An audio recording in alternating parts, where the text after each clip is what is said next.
Hello everyone, thanks for tuning in. I'm Versal Dale, and this is what's happening in your Courier Buzz.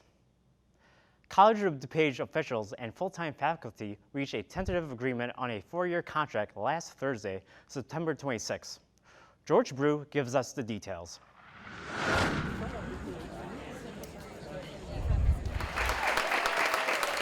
In the 53 years the College of DuPage has been open, the community college has never faced a teacher's strike, but these last few months had many concerned about the possibility. And we will have people to line us all up, so people have to walk through us, and we'll show our support for our negotiating team. You guys ready? Yeah! The teachers unions seek to improve the state of their contracts without jeopardizing their students' educations. Our primary areas of disagreement centered around classroom evaluation, faculty promotion and advancement, and finally compensation. I think it probably has had minimal impact for most students. I think most students were pretty unaware of the tensions that were happening, and frankly I give a lot of credit to faculty colleagues for keeping that out of the classroom for the most part. After weeks of marching, rallying, and negotiating, a tentative contract was finally agreed upon by both the faculty and administration. This is great news for the students here at College of DuPage who would have been greatly affected by the strike. There are online classes, but coming to class is a whole experience, and it would be hard to get a degree without teachers.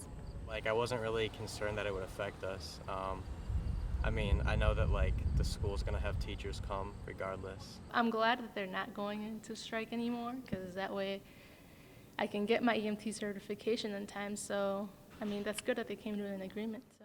Contract negotiations began in March 2019, but when negotiations came to a standstill, the faculty proposed on July 30th for outside mediation to help the two sides come to an agreement.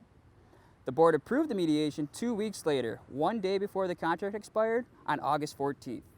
On September 17th, faculty voted to authorize a strike. Early Friday, September 27th, students and community were informed that an agreement had been reached and that no strike would take place. What the contract provides for is essentially a relaxation of what was constraining faculty salaries as the faculty members were moving through their lanes. The idea there is that faculty members are compensated, even though they're at the top of their salary ranges, their salary is adjusted each year so that they don't lose purchasing power due to inflation. The administration was keen on preventing any disruption to student learning by resolving the issue and proposing a contract that would aim to fulfill the needs of faculty.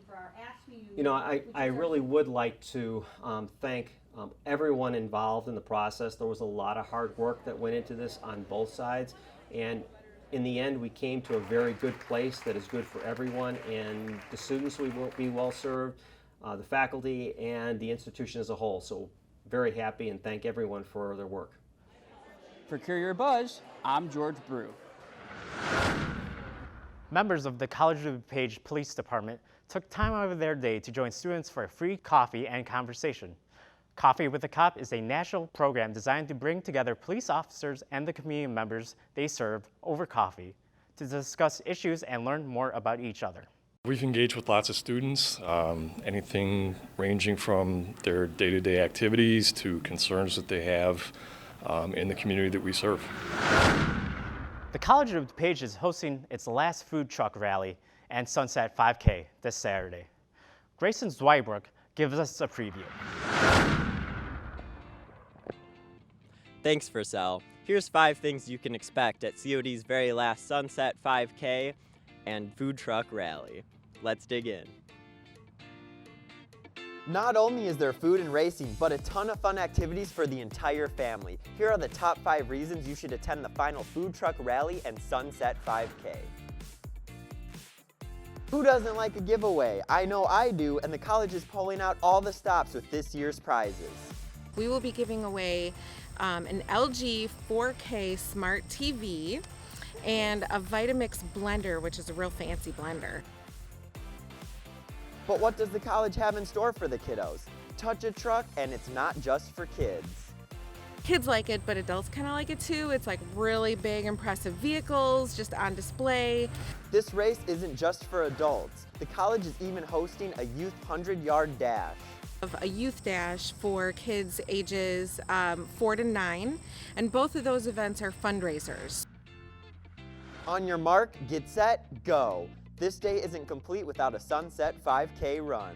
The 5K has always been a sunset 5K, which makes it a little different, but that's at 4:30 p.m. We've had race registrations over the 9 years from 18 different states. And this year we've gone international because we have a registrant from Canada. And we saved the best for last. After all the fun and exercise, it's time to dig in. We will have 17 food trucks with all kinds of cuisines.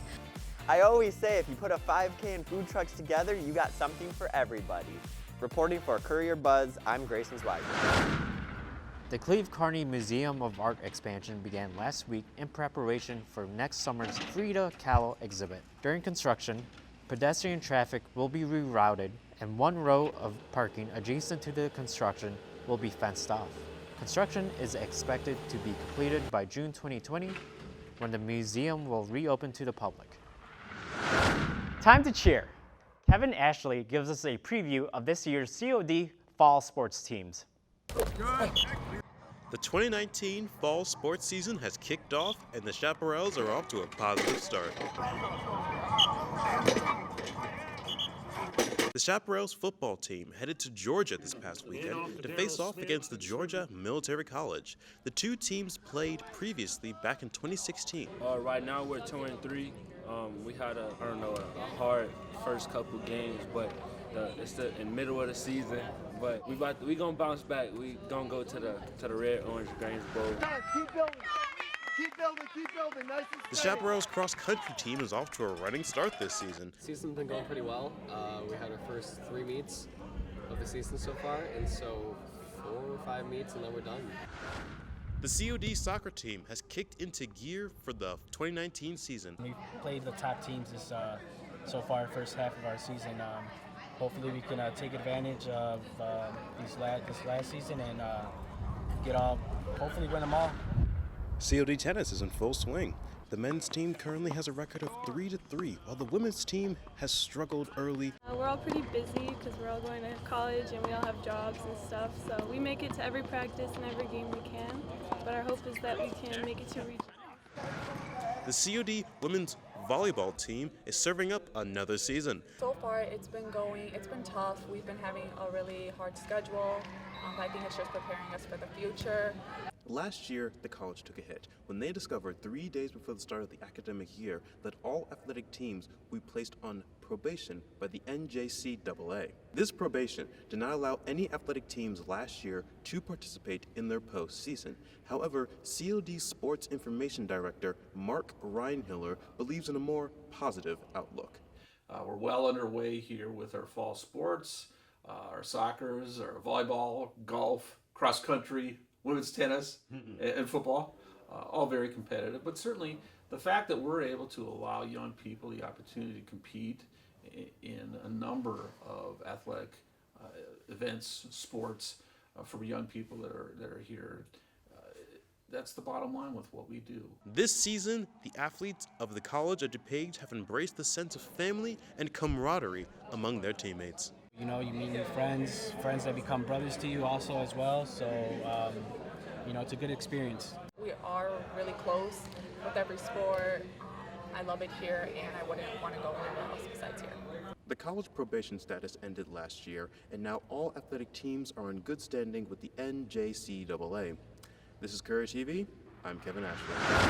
The student-run Waterleaf restaurant has returned for the fall semester. Located in the Culinary Hospitality Center, Waterleaf is a regional American food restaurant staffed by culinary arts and hospitality restaurant management students.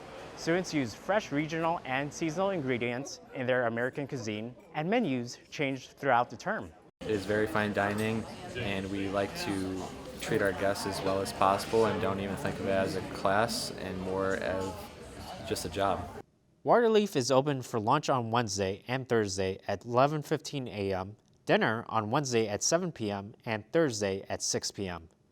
For more information about Waterleaf, visit their website at www.cod.edu/Waterleaf or call 630-942-2284. And that's what's happening here in District 502 community. For the latest in college news and events, Be sure to check out this week's edition of the Courier newspaper, available now on newsstands. You could also follow us on our Facebook and YouTube page at Courier TV and our website, codcourier.org. For Courier Buzz, I'm Priscilla Dayup.